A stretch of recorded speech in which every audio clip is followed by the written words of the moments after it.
베드로전서 2장 4절 10절 저와 여러분 한 절씩 교독하겠습니다. 사람에게는 버림바가 되었으나 하나님께는 택하심을 입은 보배로운 산돌이신 예수께 나아가 너희도 산돌같이 신령한 집으로 세워지고 예수 그리스도로 말미암아 하나님이 기쁘게 받으실 신령한 제사를 드릴 거룩한 제사장이 되리라. 성경에 기록되었으되 보라 내가 택한 보배로운 모퉁이 돌을 시온에 두노니 그를 믿는 자는 부끄러움을 당하지 아니하리라 하였으니 그러므로 믿는 너희에게는 보배이나 믿지 아니하는 자에게는 건축자들이 버린 그 돌이 모퉁이의 머릿돌이 되고 또한 부딪히는 돌과 걸려 넘어지게 하는 바위가 되었다 하였느니라. 그들이 말씀을 순종하지 아니함으로 넘어지나니 이는 그들을 이렇게 정하신 것이라.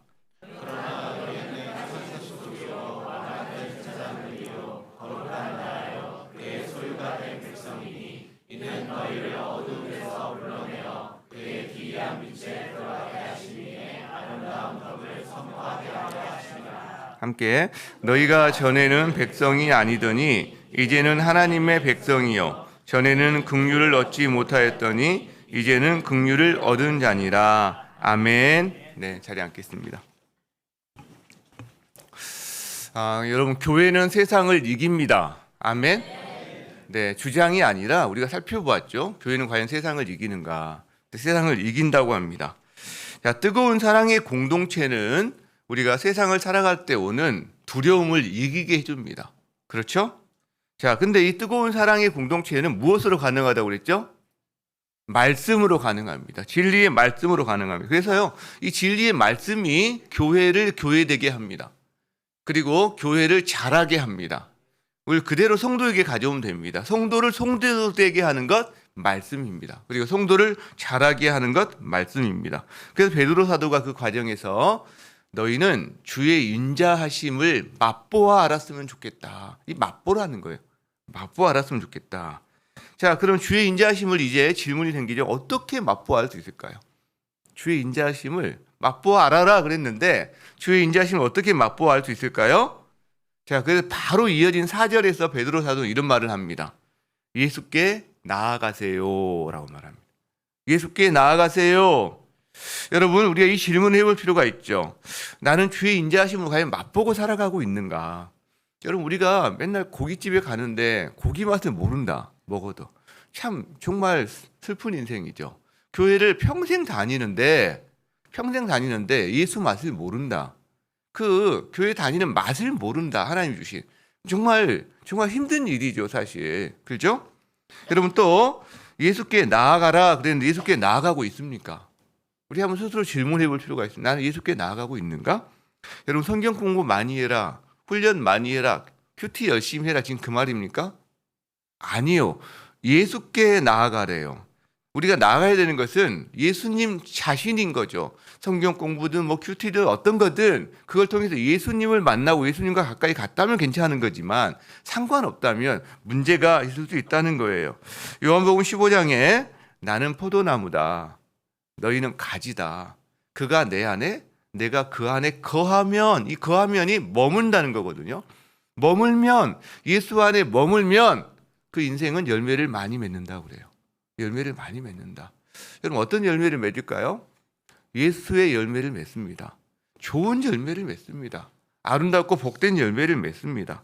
새벽을 깨우신 여러분들, 이 시간들이 어떻게 보면 예수 안에 머무는 시간이 되었기를 바랍니다.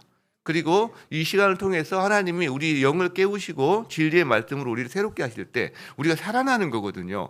와, 진리의 말씀이 그냥 이렇게 평면적이었는데 입체가 되고 얕았는데 깊어지면서 우리 안에 담대함이 생기는 거거든요. 그렇구나. 하나님 말씀이 이렇게 깊구나. 세상의 논리, 철학 아무것도 아니구나. 우리가 거기에 매여서 오히려 기죽을 필요가 없다는 것을 우리가 알 수 있게 된다는 거죠. 자, 오늘은 교회의 기초에 대한, 그리고 정체성과 사명에 대한 이야기를 쭉 하고 있어요, 이제. 자, 교회의 기초가 뭘까요? 교회의 기초.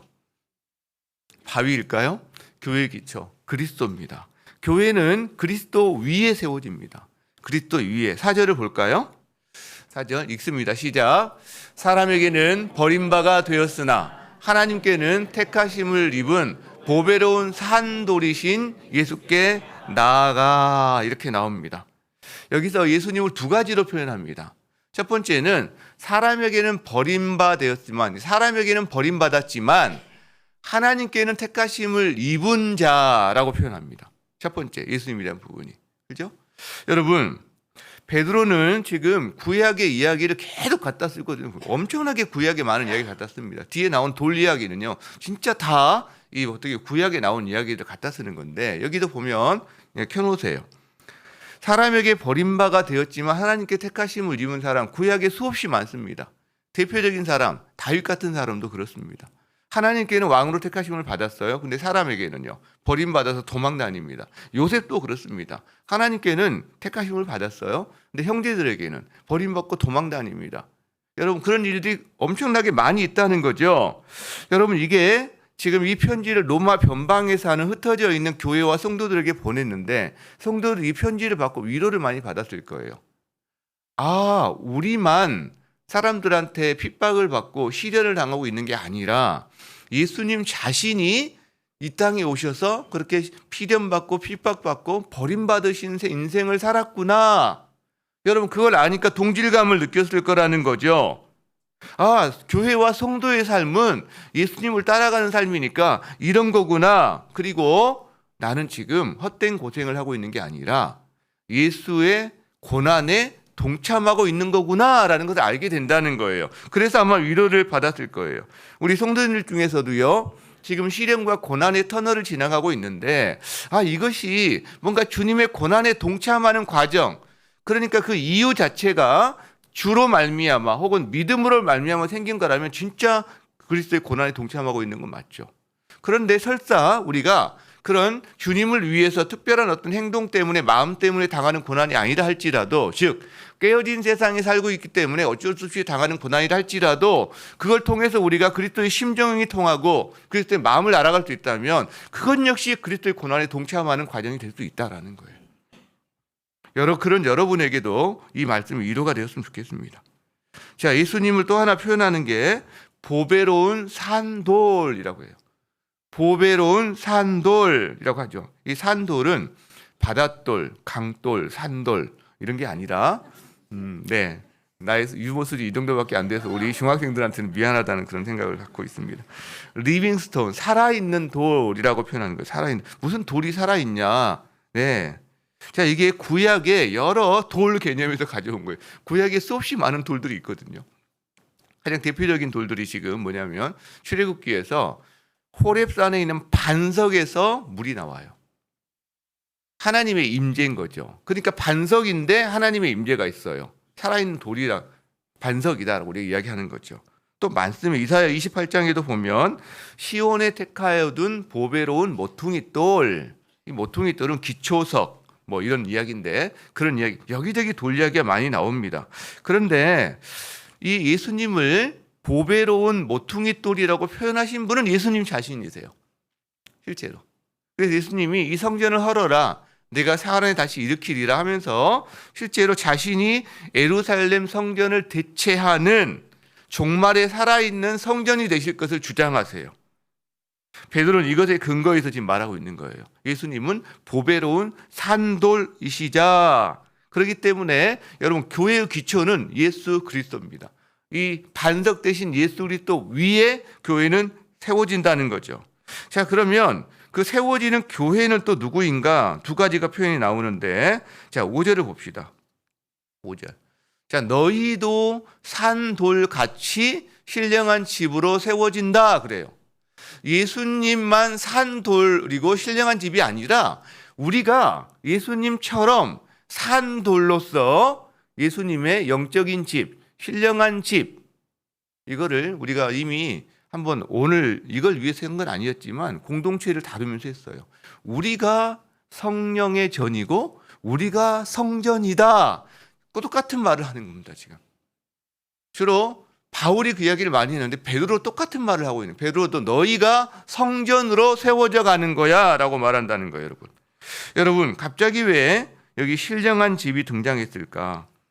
흩어진, 로마 전역에 흩어진 성도들은요 성전에 모여서 예배할 수 없었습니다. 그리고 시간이 좀 지났을 때 예루살렘 성전이 모인 뒤에는 성전 자체가 아예 없었습니다. 그러니까 성전에 모여서 기도하고 예배할 수 있는 게 아닌 거죠. 이제 그들은 어디서 하게 되느냐? 예수 그리스도를 믿는 자신들, 그 모임이 성전이 된 겁니다.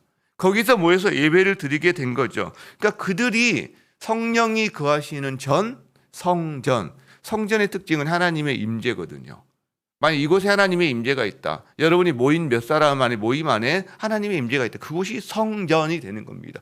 이 교회 건물로서의 특정한 어떤 공간이 아니라 바로 성령을 모시고 살아가는 사람들이 모여 있는 곳, 그곳이 바로 성전이 된다라는 거죠. 왜? 그곳에 하나님이 임하시고 임재하시니까. 여러분, 이거는 정말 놀라운 개념이라고 이야기했습니다. 놀라운 개념이다. 우리 성도들의 공동체 자체가 성전이다.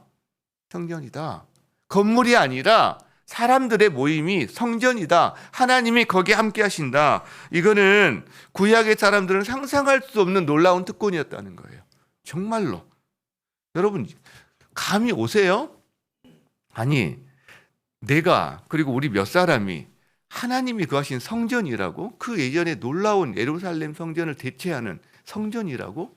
여러분, 예루살렘 성전 가볼 필요가 없어요. 그래서 이렇게 열어보면 돼요. 마음을 열어보면 돼요. 다 그게 성전이니까. 실제로 이게 우리로서는 이게 눈에 안 보이는 거다 보니까요, 좀 이게 실감이 안 나는 건 맞아요. 근데 이건 하나님의 말씀이에요. 하나님이 우리를 그렇게 보신다는 거죠. 실제로 에베소 2장 22절 같이 한번 읽어보겠습니다. 시작. 너희도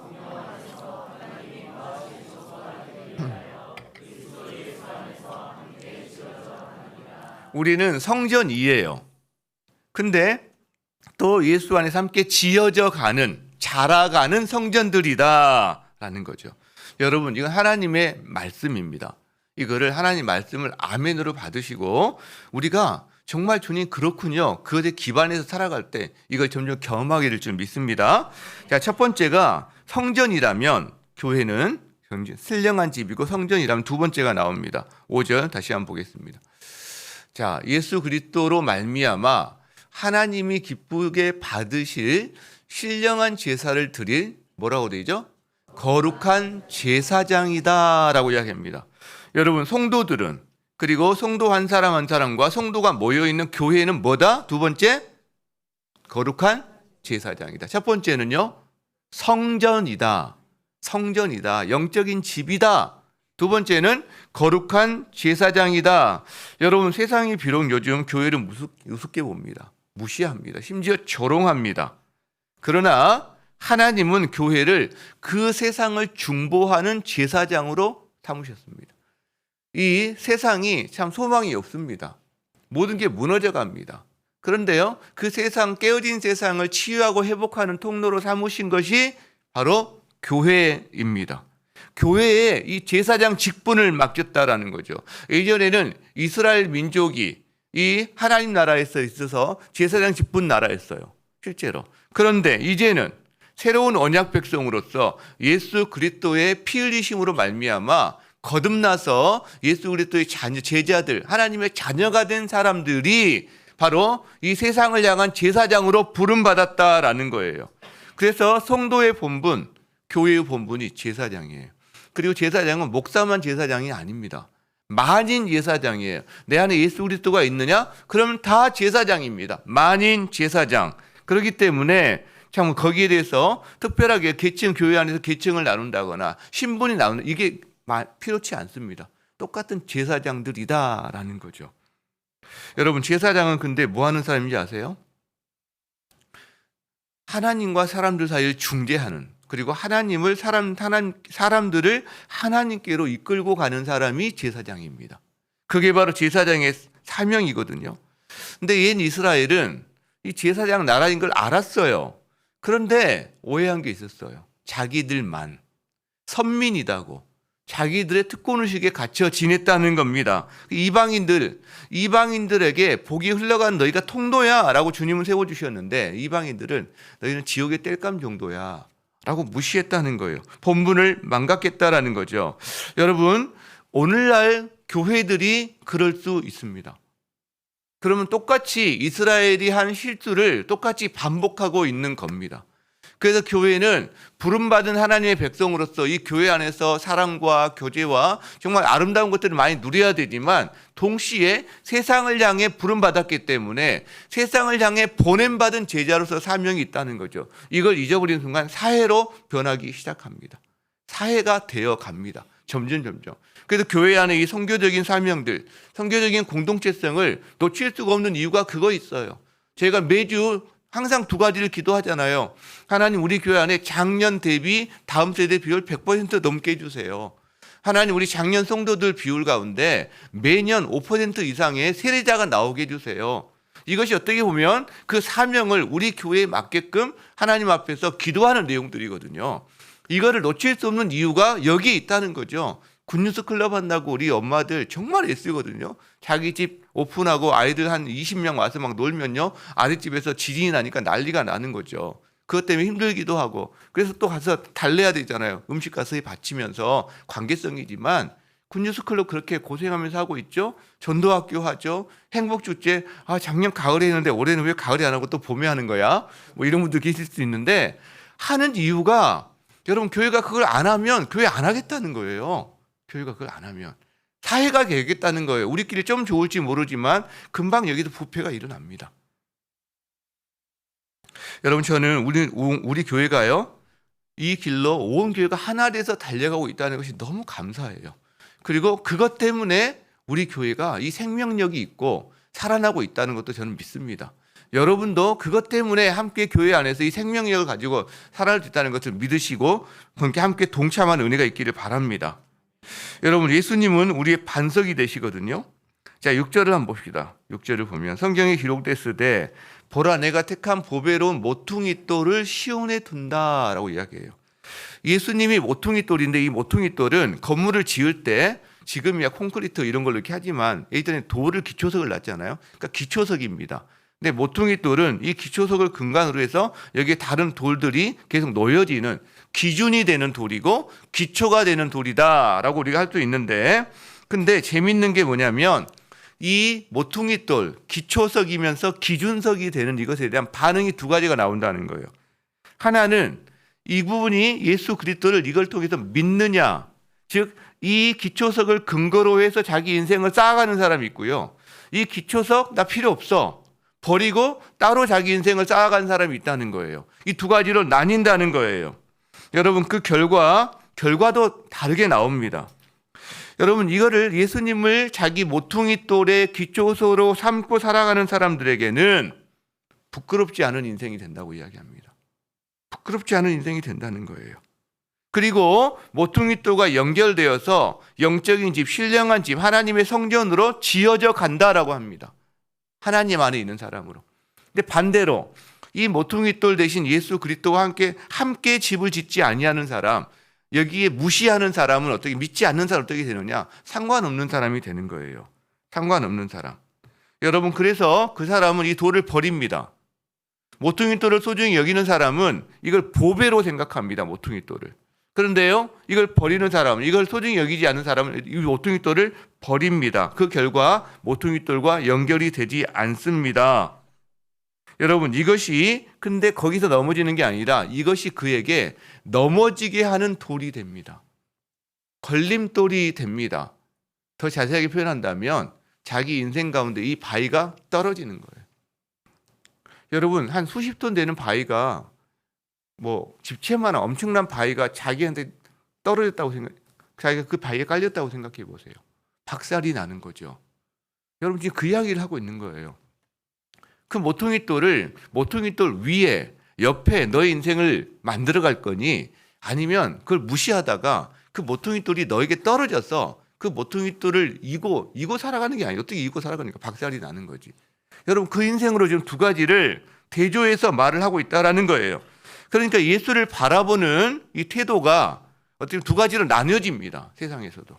결국은 이 복음이 전해지면 그 사람이 반응하는 것에 따라서 그가 어디에 속한 사람인지가 드러납니다. 세상에 속한 사람인지 성도에 속한 사람인지가 드러나는 거죠. 그런데 예수에게 속한 사람은요, 부끄러움을 당하지 아니합니다. 이 땅에서도 물론 이 땅에서 시련과 고난을 있지만 그리고 마지막 날 예수가 재림하실 때 절대 부끄러움을 당하지 않는다라는 거죠. 여러분 그렇게 해서 지금 교회 기초에 대한 이야기를 계속 하고 있습니다. 교회의 기초. 교회의 기초는 반석이다. 여러분 이 반석이 자기에게 떨어지는 일이 있어서는 안 되는 거죠. 그걸 위해서 우리가 그렇게 기도하고 사람들을 예수에게 전하려고 노력한다라는 거죠. 자, 그렇다면 이제 교회의 기초가 바로 그리스도라면 그럼 교회는 어떤 정체성을 갖고 어떤 사명이 있느냐가 9절부터 나옵니다. 자, 9절 볼까요? 유명한 구절이죠. 여러분 제가 굳이 같이 읽지 않겠습니다. 같이 읽지 않겠는데 저기서 보면 정체성이 나오고요. 사명이 나옵니다. 한 구절 안에 다 있습니다. 자, 정체성이 뭘까요? 저기 나오는 정체성들. 너희는 A다. 첫 번째, 택하신 족속이다.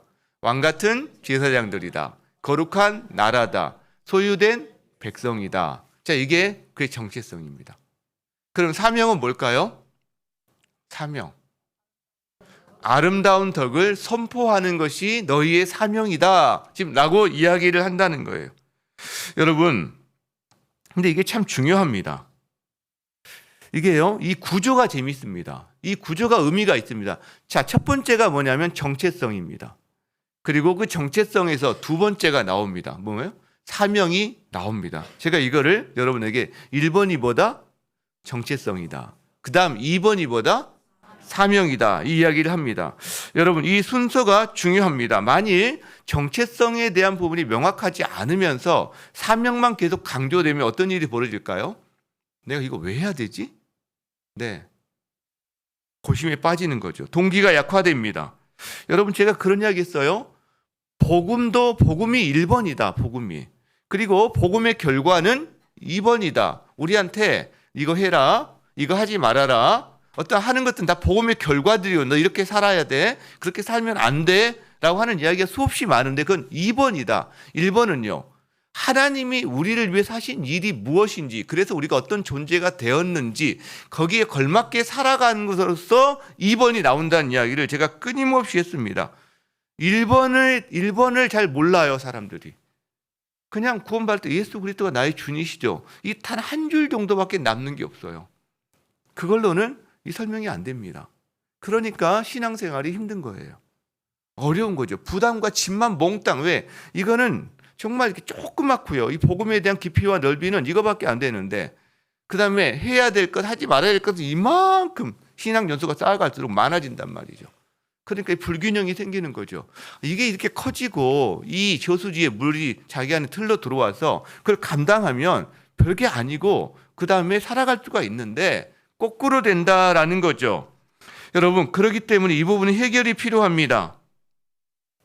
생텍쥐베리가 그런 말을 했어요. 제가 좋아하는 말인데, 배를 만들고 싶다면 여러분 어떻게 하면 될까요? 배를 만들고 싶다. 우리 중고등학생 혹시 배를 만들고 싶어? 막 뭐 엄청난 배를 만들고 싶어. 뭐 작은 배도 있지만 요트를 만들고. 그럼 어떻게 하면 될까요? 맞히면 내가 쏜다. 맞춘 사람에게 쏴야겠지. 갑자기 사람이 많은 거 보니까 겁났는데. 자, 생텍쥐배는 이런 말을 합니다. 배를 만들고 싶다면 배를 만드는 매뉴얼, 그 다음에 그 목재를 주면 된다. 맞죠? 아닙니다. 배를 만드는 매뉴얼이나 목재를 주는 대신 바다를 동경하게 하라, 이 말을 합니다. 바다를 이게 제가 마음에 새긴 말 중에 하나거든요. 바다를 동경하게 하라. 여러분, 이게 1번, 2번 그 말이에요. 2번이 매뉴얼이고 2번이 목재인 거죠. 재료인 거죠. 1번이 중요한 겁니다. 내가 왜 바다를 가야 되지? 그냥 왜 배를 만들어야 되지? 여러분, 이것이 해결되면 자기가 동네 조그만 웅덩이에서 놀 때는 조그만 배 만들어도 됩니다.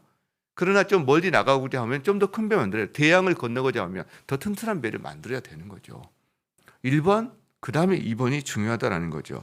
여러분, 베드로도 바울도 이 패턴을 따라서 계속해서 우리에게 편지를 씁니다. 오늘 9절도 이 패턴의 똑같은 패턴이에요. 사실 우리가 봤던 지금 교회에 대한 일반적인 이야기도 계속 그 이야기를 먼저 하는 거거든요. 너희 시련을 이렇게 해결해야 돼. 이렇게 말하지 않습니다. 지금 계속 교회가 무엇인지, 너희가 당하는 시련의 본질이 무엇인지, 너희는 어떤 존재인지 이걸 지금 지루하도록 계속 이야기를 하고 있어요. 이 9절 한 절에도 너희는 어떤 정체성의 사람인지에 대한 이야기를 무려 4개의 단어를 가지고 설명을 하고, 그리고 사명 한 가지를 줍니다. 그래서 너희는 이런 사명이 있는 거야 라고 한다는 거죠. 자, 그럼 한번 볼까요? 택하신 족속. 인 이스라엘을 부르던 이름입니다. 그들이 택하신 족속이었어요. 근데 이제는요, 예수 안에서 거듭난 하나님의 사람들, 그리고 성도들이 택하신 족속으로 바뀝니다.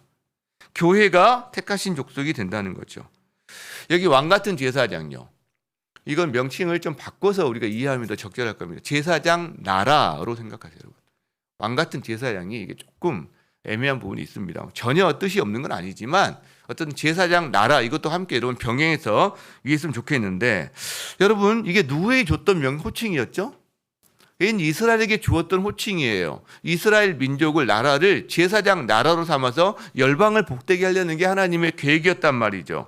그런데 그들은 바로 하나님의 계획에 동조하지 않았습니다. 그러다 보니까 그들이 반석에 걸려서 넘어집니다. 그렇죠? 그리고 나서 하나님께서 어떻게 하셨죠? 교회에게 이 사명을 주신다는 거죠. 교회가 바로 이 부름을 받은 사명자다라고 하는 겁니다. 근데 재미있는 것은 베드로가 지금 누구에게 이 말을 하고 있나요? 그때 당시 가장 큰 대도시인 로마에 있는 엄청 큰 대형 교회한테 너희야말로 제사장 나라야, 너희가 이 로마 전역을 하나님의 사랑으로 뒤덮을 통로야, 이렇게 말하고 있나요? 아닙니다. 저 이름도 없는 변방에 미미한, 소외되고 핍박받는 그 교회들한테, 그런 성도들한테, 스펙 없고 학벌 없고 가진 것 없는 성도들한테 말을 하면서 그 이야기는 너희가 제사장 나라야 라고 말한다는 거예요. 여러분, 우리가 이야기했죠. 출신지, 스펙, 학벌, 자기가 안에 있는 어떤 지식의 양, 여러분 하나님 손에 들려지면요, 깨끗한 그릇 하나님께 사용되기 시작하면 이건 다 소용없습니다. 그걸 뛰어넘는 은혜의 역사가 있다라는 거죠, 실제로. 여러분, 그래서 베드로가 지금 누구에게 이 말을 하고 있는지가 저는 참 은혜가 돼요. 베드로가 변방에 있는 미미하고 소외되고 핍박받고 시련당하고 있는 그 교회, 그리고 몇 사람한테 너희가 이 로마 전역, 이 깨어진 어둠 가운데 있는 이 세상에 있는 그들에게 하나님이 너희를 통해서 로마 전역을 바꾸기를 원하셔. 여러분, 제가 만약에 어떤 한 사람한테 그렇게 이야기했다면 어떻게 반응했을까요? 아이고, 무슨 말씀을요. 여러분, 근데 그렇게 했나요, 안 했나요? 했죠. 그 사람의 인생에 봤을 때는 여러분 미미했을 겁니다. 그러나 그 사람의 인생이 뭐이고 인생이 뭐해서 어떻게 됐죠? 로마 전역이 다 바뀌었잖아요, 실제로. 그죠? 우리는 하나님 나라의 한 퍼즐 조각처럼 내 인생에게 허락하신 사명과 그 시대에 그곳에서 우리에게 허락하신 장소에서 그 일을 감당하고 있을 때 하나님 나라의 거대한 역사의 물줄기 가운데 동참하고 있고, 하나님 나라의 그 모든 영광과 은혜가 나의 인생과 연결되어 있는 거죠. 여러분, 그때 우리는 인생의 의미를 발견하게 됩니다. 허무하지 않습니다. 이게 없으면요, 허무합니다. 다 해도. 왜? 죽으면 다 끝나는 거거든요. 여러분이 무엇을 만들어도, 무엇을 이루어도 여러분 죽음과 함께 다 없어집니다. 기억하는 사람? 글쎄요, 몇 사람 정도 있을지 모르겠지만 그 사람도 다 없어져요. 그 사람도. 여러분, 할아버지 이름, 증조 할아버지 이름 기억하시는 분 계세요? 여러분 증조 할아버지 이름도 기억 못 하잖아요. 그죠? 근데 누가 누구를 기억해 주길 원하세요? 왕 같은 제사장 나라다. 세 번째는 거룩한 나라, 거룩한 민족. 이건 동일합니다. 이게 다 옛 이스라엘에게 주었던 호칭이에요, 특권이에요. 근데 이걸 그대로 교회에게 다 돌려주고 있습니다. 근데 거룩한 나라는 거룩한 민족 같은 거거든요. 거룩한 어떤 부족 같은 개념. 이 민족은 그 당시에는 부족 같은 개념인데, 그러니까 교회 안에 여러 나라, 여러 민족, 그 당시만 해도요, 다 있는데 그들이 하나의 새로운 민족이 됩니다. 예수 그리스도의 하나의 민족이 됩니다. 그러니까 교회 안에는 차별이 있어서는 안 됩니다. 피부 색깔, 그 다음에 뭐 나라, 국적에 따라서, 성별에 따라서 차별이 있으면 안 되는 거죠. 왜? 예수 안에서 한 민족으로, 한 부족으로 하나님께서 새롭게 만들어주셨기 때문에. 그리고 소유된 백성. 여러분, 세상의 모든 게 사실은 하나님의 소유예요. 모든 것이 다 하나님의 소유입니다. 그런데 세상은 그거를 인정하지 않고 따로 독립해서 살려고 하죠. 그래서 하나님이 특별히 하나님의 소유된 것을 인정하는 사람들을 하나님께 택하셔서 너희들이 나의 소유다 하고 그들을 인도하시고 그들을 보호하시기 시작합니다. 이래서 하나님의 소유라는 표현을 쓰게 되는 거죠. 여러분, 그래서 이게 네 가지 지금 정체성이 나왔는데 이 정체성에서 뭐가 나오느냐? 9절 뒷부분을 봅시다. 같이 한번 읽어볼까요? 9절 뒷부분. 9절 다시 한번 띄워주세요. 자, 이는 거기서 읽습니다. 시작. 이는 너희를 어두운 데서 불러내어 그의 기이한 빛에 들어가게 하신 이의 아름다운 덕을 선포하게 하심이라. 여러분, 하나님의 아름다운 덕을 선포하는 자래요. 하나님의 아름다운 덕을 선포하는 거래요. 여러분, 하나님의 아름다운 덕이 뭘까요? 누가 덕스럽다라고 했을 때 덕이 뭘까요? 일단 기본적으로 하나님이 자기 아들 예수를 통해서 우리에게 허락하신 그 모든 것이 덕스러운 일이죠. 그리고 특별히 우리를 향한 하나님 아버지의 마음, 긍휼, 이게 덕스러운 겁니다. 여러분, 우리는요, 어두운 데 거하는 사람들이었어요. 어두움은 죽음입니다. 근데 빛에 거하는 사람으로 우리를 불러주셨어요. 그것도 기이한 빛에. 이거를 알아갈수록 저희가 놀랍니다. 예수 안에 있는 빛이 이런 거구나. 예수 안에 있는 생명이 이런 거구나. 충만함이 이런 거구나. 여러분, 그리고 여러분은 그걸 누리는 만큼 그것을 선포하는 사람이 되었다라는 거죠. 선포하는 사람. 그리고 더 나아가서는 그것을 체험한 그것을 조금이라도 보여줄 수 있는 사람이 되었다는 거죠. 여러분, 어깨를 펴시고 사시기 바랍니다. 세상 사람들은 교회를 무시할 거예요. 조롱할 거예요. 아니요. 핍박할 거예요. 공격할 거예요. 사단이 지난 2000년간 그 이상 계속 해왔던 일이 그겁니다. 그러나 여러분, 어떻게 됐죠? 교회가?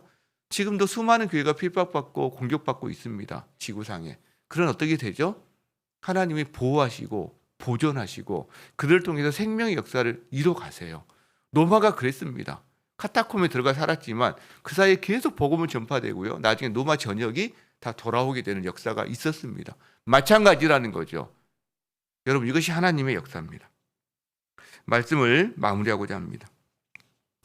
베드로는 지금 노마 변방에 시련을 당하고 핍박을 당하고 고생하고 있는 사람들에게 그들에게 자, 너희의 기초는 예수 그리스도야. 그분은 반석이야. 근데 이 반석에 서지 않는 사람들은 어떻게 되는지 아니? 다 이 반석에 깔려 죽는 거야. 근데 너희는 이 반석과 함께 어울려서 성전으로 지어져 가는 사람들이고 이제 그렇기 때문에 너희 정체성은 이 땅에서 제사장의 정체성이야. 너희는 축복하는 존재야. 아름다운 덕을 선포하는 사명이 있어. 라고 그들이 딛고 서 있는 기초와 그들이 갖고 살아야 될 정체성과 그 정체성에서 나오는 사명에 대한 이야기를 지금까지 하고 있어요. 여러분, 근데 이 가운데 우리가 잊지 않아야 될 게 하나 있다는 생각이 들어요. 한 가지 우리가 마음에 꼭 기억했으면 좋겠어요. 하나님의 심정이에요. 여러분, 이 글을 베드로를 통해서 그 성도들에게 왜 보낼까요? 왜 이 말을 어떻게 보면 열변을 토하듯이 혹은 정말 간절한 마음으로 이 글을 보내고 있을까요? 하나님이 그들을 기억하는 거죠. 시련 가운데 있는 그들을 일으켜 세워주고 싶으신 거죠. 하나님의 그 심정이 여기에 담겨 있다라는 거죠. 여러분 가운데 어려움이 있고 핍박을 당합니까? 하나님의 관심사와 초점이 여러분에게 있다는 걸 아셨으면 좋겠어요. 아기가 아파 보면 압니다. 온통 그 아이에게 부모의 관심이 간다는 것을. 가족 가운데 누가 아파 보면 압니다. 평상시와 다르게 더 초점을 둔다는 것을. 하나님도 마찬가지라는 거예요. 여러분이 만약 지금 어려움과 고난의 길을 걸어가고 있다면 이 시간이 내가 하나님의 주목을 받고 주님과 더 어떻게 보면 교제하고 그분과 인격적인 만남을 가질 수 있는 귀한 시간이구나라는 것을 여러분 마음에 깨달으셨으면 좋겠어요. 이게 첫 번째 하나님의 심정이에요. 근데 또 하나 더 있어요. 여러분, 하나님의 이 심장 한복판에 교회가 있거든요. 근데 그 심장 한복판에 교회가 있는데 동시에 하나님의 심장에 아픔이 하나 있어요. 아직 하나님을 모르고 여전히 멸망의 길 가운데 있는 자기 아들까지 내어주셨는데 여전히 그 아들로 인해서 평강을 누리지 못하는 사람들에 대한 아픔이 하나님께 있어요. 우리가 이 아픔도 함께 우리가 우리를 향한 하나님의 심정도 느끼면서 동시에 하나님의 심장 안에 우리가 있고 교회가 있지만 아픔도 있다. 그 아픔에 동참하는 게 하나님의 심정에 동참하는 거죠. 여러분, 그래서 저희가 주님 이 영혼을 위해서 주께 의뢰합니다. 기도하는 이유가 거기에 있는 거죠. 우리가 명단을 한번 적어보는 것이 거기에 있는 거죠. 이 하나님의 아픔에 동참하는 우리가 되었으면 좋겠습니다. 그러면 하나님의 심장 안에 누가 있다고요? 여러분이 있어요. 하나님의 심장 안에. 그 심장과 함께 하나님의 그 아픔을 우리가 함께 알아준다면 주님과 깊이 더 교제할 수 있을 거다. 여러분, 주의 선하심을 맛보았으면 주님께로 나아갔을 때 우리가 느낄 수 있는 게 이런 것들이에요. 이런 것들이에요. 그 은혜가 여러분 삶 가운데 가득하기를 바랍니다. 우리 함께 한번 찬양합시다. 주님 나를 택하사 잃어버린 자에게 아버지의 사랑을 나누게 하시네. 우리 이 마음으로 우리 이 시간 하나님의 심장이 어디에 있는지 생각하면서 한번 찬양했으면 좋겠습니다. 찬양하겠습니다.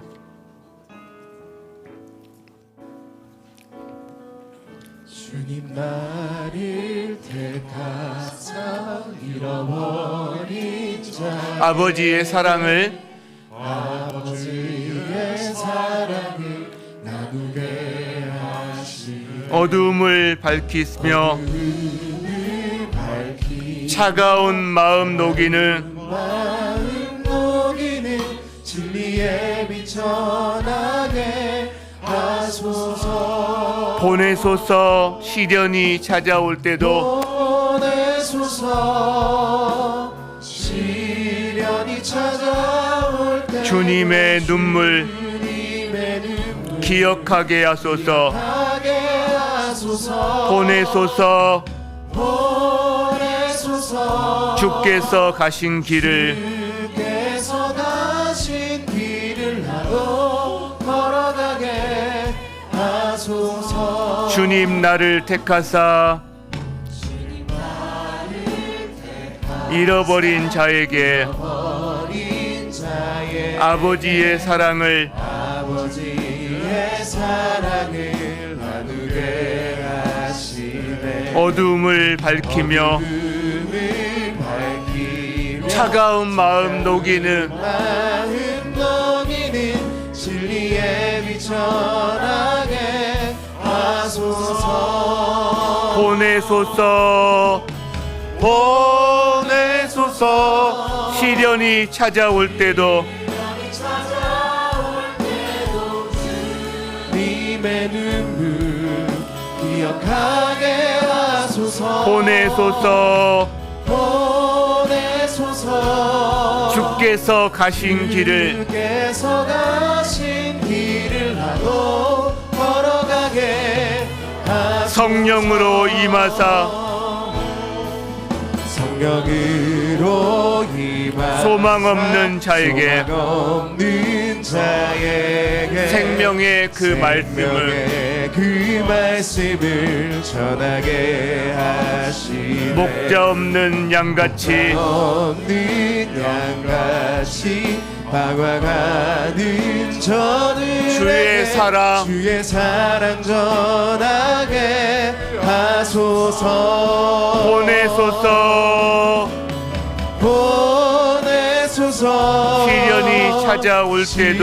시련이 찾아올 때도 주님의 눈물 기억하게 하소서. 보내소서. 주께서 가신 길을 나도 걸어가게 보내소서. 시련이 찾아올 때도 보내소서. 시련이 찾아올 주님의 눈물 기억하게 하소서. 보내소서.